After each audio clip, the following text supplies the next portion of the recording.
क्या होता है जब व्यापार का लालच और एक साम्राज्य बनाने की जो महत्वाकांक्षा है वो आपस में टकराती हैं। एक बहुत ही दिलचस्प और अक्सर खतरनाक टकराव होता है ये। बिल्कुल।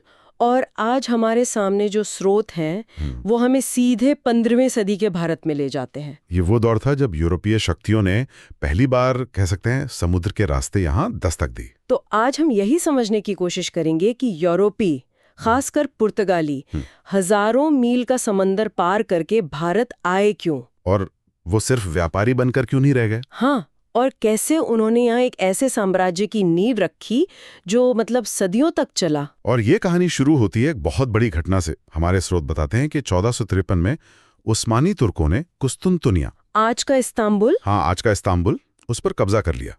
अब ये कोई आम शहर नहीं था, ये यूरोप और एशिया के बीच जमीनी व्यापार का सबसे बड़ा दरवाजा था। तो इस कब्जे के बाद वो दरवाजा एक तरह से बंद हो गया। एक तरह से, हाँ। मतलब जो मसाले, रेशम और दूसरा कीमती सामान भारत से जमीन के रास्ते यूरोप जाता था, उस पे रोक लग गई।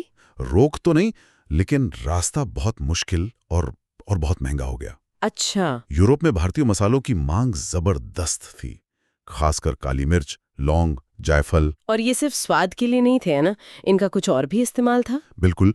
उस जमाने में बिना फ्रिज के मांस को लंबे समय तक ठीक रखने के लिए ये बेहद जरूरी थे। ओके। तो जब जमीनी रास्ता मुश्किल हुआ तो इन मसालों की कीमतें यूरोप में मतलब सोने चांदी के भाव बिकने लगी। तो एक आर्थिक मजबूरी थी। लेकिन सिर्फ पेट और पैसे का सवाल तो नहीं रहा होगा। नहीं, कुछ और भी तो होगा जो उन्हें इतने बड़े जोखिम के लिए उकसा रहा था। हाँ, और वो था यूरोप में चल रहा पुनर्जागरण, यानी रेनेसांस का दौर। लोगों की सोच बदल रही थी। एक नया जोश था दुनिया को विज्ञान और तर्क की नजर से देखने का। एक जुनून था कि दुनिया का नक्शा कैसा है, समंदर के पार क्या है। अच्छा। और इसी माहौल में पुर्तगाल और स्पेन जैसे देशों ने इन समुद्री यात्राओं को पैसा और समर्थन देना शुरू किया।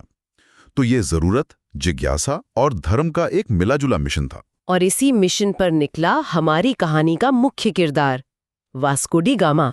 1497 में वो पुर्तगाल के लिस्बन से जहाज लेकर निकला। मैं सोचती हूँ कितना अविश्वसनीय रहा होगा वो सफर। बहुत ही खतरनाक सफर था।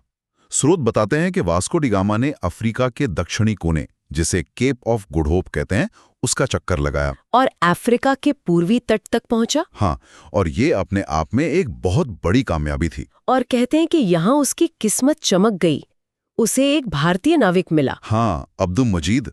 लेकिन मैं इसे सिर्फ किस्मत नहीं कहूंगा, ये इस बात का सबूत था कि हिंद महासागर कोई खाली समंदर नहीं था। अच्छा। यहाँ सदियों से व्यापार का एक बहुत बड़ा और व्यवस्थित नेटवर्क था। अब्दुल मजीद एक अनुभवी गुजराती नाविक था जो मानसूनी हवाओं का एक्सपर्ट था। तो उसी की मदद से वास्को डे गामा मई 1498 में भारत के कालीकट के तट पर उतरा। बिल्कुल। तो मैं सोची हूँ कि उस पहले पल में क्या हुआ होगा। एक अनजान राजा जिमोरन उसके सामने, उसका स्वागत कैसे हुआ? देखिए, जिमोरन एक दुविधा में था। उसने स्वागत तो किया, उसे लगा कि नए व्यापारियों के आने से उसके राज्य को फायदा होगा, कंपटीशन बढ़ेगा। हाँ, कंपटीशन बढ़ेगा।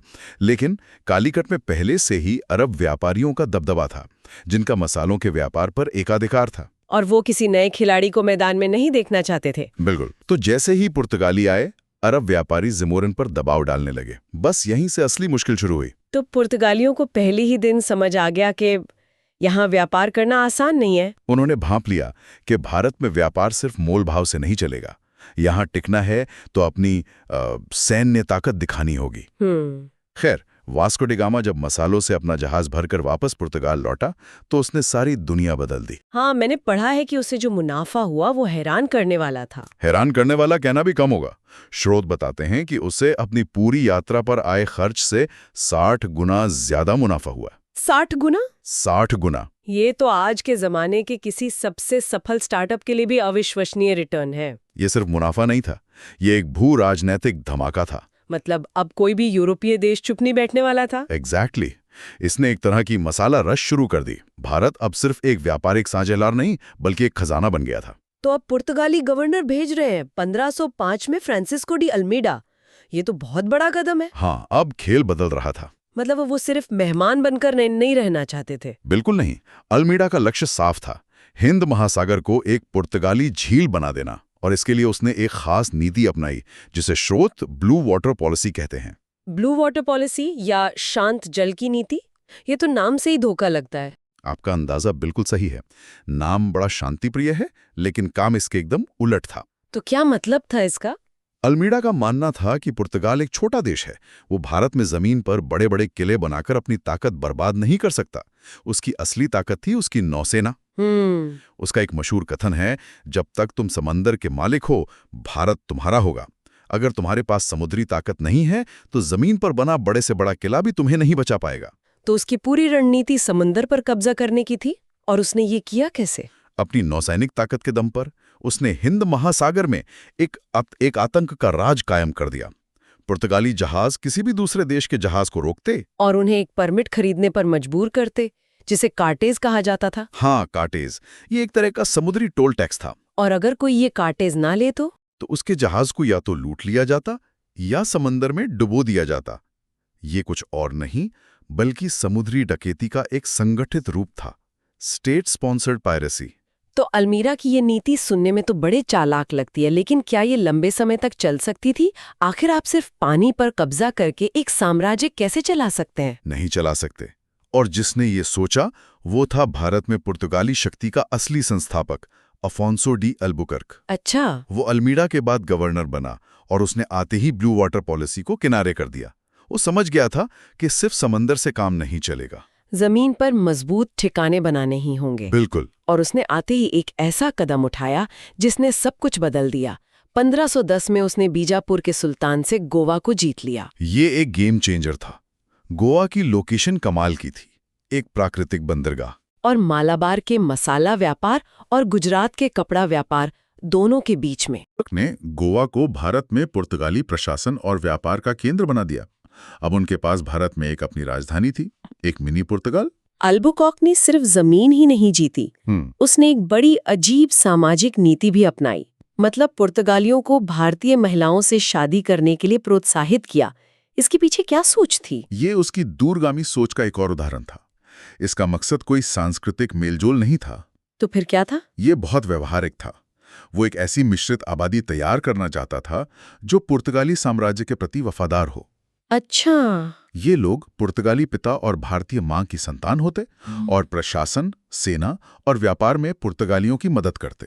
तो अल्बुकर्क ने जमीन पर उस साम्राज्य की नींव डाल दी जिसका सपना पुर्तगाली देख रहे थे। बिल्कुल। उसने गोवा, मलक्का और हॉर्मुज जैसे हिंद महासागर के 3 सबसे जरूरी ठिकानों पर कब्जा करके पुर्तगाली साम्राज्य का ढांचा खड़ा कर दिया। यानी उसने भारत में यूरोपीय प्रादेशिक साम्राज्य की शुरुआत की। हाँ, एक ऐसा मॉडल जिसे बाद में डच, फ्रांसीसी और खासकर अंग्रेजों ने अपनाया और कहीं बड़े पैमाने पर लागू किया। तो अब पुर्तगाली भारत में बस चुके थे, वो अपने साथ आलू, टमाटर और प्रिंटिंग प्रेस जैसी चीजें लाए। हाँ, गोवा में 1556 में पहली प्रिंटिंग प्रेस लगी। लेकिन ये लेन देन क्या इतना ही साफ सुथरा था, या इस विकास की कोई कीमत भी चुकानी पड़ी? बहुत बड़ी कीमत चुकानी पड़ी। सिक्के का दूसरा पहलू बहुत स्याह था। पुर्तगाली अपने धर्म को लेकर बेहद कट्टर थे। उन्होंने अपने कब्जे वाले इलाकों में, खासकर गोवा में, बड़े पैमाने पर धन परिवर्तन करवाया। और मुसलमानों के प्रति उनकी नीति तो बहुत क्रूर थी। हाँ, और उन्होंने कई प्राचीन हिंदू मंदिरों को भी नष्ट कर दिया। उनकी धार्मिक असहिष्णुता उनकी नीति का एक अहम हिस्सा थी। मुगल बादशाहों के साथ उनके रिश्ते कैसे थे? अकबर तो अपनी धार्मिक सहिष्णुता के लिए जाने जाते थे। अकबर ने ईसाई धर्म को समझने की बहुत कोशिश की। उन्होंने गोवा से ईसाई पादरियों को अपने दरबार में बुलाया, उनसे लंबी बहसें की, लेकिन बात बनी नहीं, क्योंकि पुर्तगालियों का असल मकसद धर्म की चर्चा करना नहीं था। वो व्यापारिक रियायतें लेना और धर्म परिवर्तन करवाना चाहते थे। और उनका वो कार्टेज सिस्टम तो था ही। हाँ, वो तो चलता ही रहा। और उनकी ताकत का आलम ये था कि मुगल बादशाहों के जहाज़ों को भी मक्का की तीर्थ यात्रा पर जाने के लिए पुर्तगालियों से कार्टेज लेना पड़ता था। ये तो मुगलों जैसी बड़ी शक्ति के लिए भी अपमानजनक रहा होगा। हाँ, लेकिन समुद्र में पुर्तगालियों को चुनौती देना उनके लिए भी मुश्किल था। इतनी ताकत, समुद्र पर कब्जा, भारत में अपनी राजधानी, फिर ये सब बिखर कैसे गया? कहाँ गलती हुई? देखिए, अक्सर बड़े साम्राज्य बाहरी दुश्मनों से नहीं बल्कि अंदर की बीमारियों से खोखले होते हैं। और पुर्तगालियों के साथ भी यही हुआ? हाँ, उनकी सबसे बड़ी कमजोरी थी भ्रष्टाचार। उनके अधिकारी और व्यापारी मालामाल हो रहे थे, लेकिन सरकारी खजाना खाली हो रहा था। और उनकी धार्मिक नीतियां भी तो उनके खिलाफ जा रही होंगी। उन्होंने स्थानीय लोगों को अपना दुश्मन बना लिया था। बिल्कुल, उन्होंने दोस्त कम और दुश्मन ज्यादा बनाए। इसी बीच यूरोप में भी कुछ ऐसा हुआ जिसने उनकी कमर तोड़ दी। आप 1580 की बात कर रही हैं, जब पुर्तगाल पर स्पेन ने कब्जा कर लिया। हाँ, अब पुर्तगाल की अपनी आजादी ही नहीं रही तो वो भारत में अपने साम्राज्य पर क्या ध्यान देता। और उन्हें ब्राजील भी तो मिल गया था। सही, उन्हें ब्राजील के रूप में एक सोने की खान मिल गई थी, तो उनका ध्यान और संसाधन भारत से हटकर ब्राजील की तरफ जाने लगे। और शायद सबसे बड़ा कारण, अब मैदान में नए और ज्यादा ताकतवर खिलाड़ी उतर चुके थे। बिल्कुल सही। 17वीं सदी की शुरुआत में डच और अंग्रेज हिंद महासागर में आ धमके। और वो पुर्तगालियों से बेहतर थे। हर मामले में उनकी नौसैनिक शक्ति, उनके जहाज़ों के डिज़ाइन और उनके व्यापारिक संगठन सब कुछ पुर्तगालियों से बेहतर थे। तो उन्होंने एक एक करके पुर्तगालियों को व्यापार से बाहर करना शुरू कर दिया। हाँ, पुर्तगालियों ने एक तरह से उनके लिए रास्ता साफ कर दिया था। उन्होंने यूरोप को भारत का समुद्री रास्ता दिखाया था। और ये भी सिखाया कि नौसैनिक ताकत से यहाँ साम्राज्य बनाया जा सकता है। बिल्कुल, डच और अंग्रेजों ने बस उनकी गलतियों से सीखा और उस काम को उनसे बेहतर तरीके से अंजाम दिया। और फिर मुगलों ने भी हुगली पर कब्जा कर लिया। हाँ, 1632 में। वो पुर्तगालियों के लिए एक बड़ा झटका था।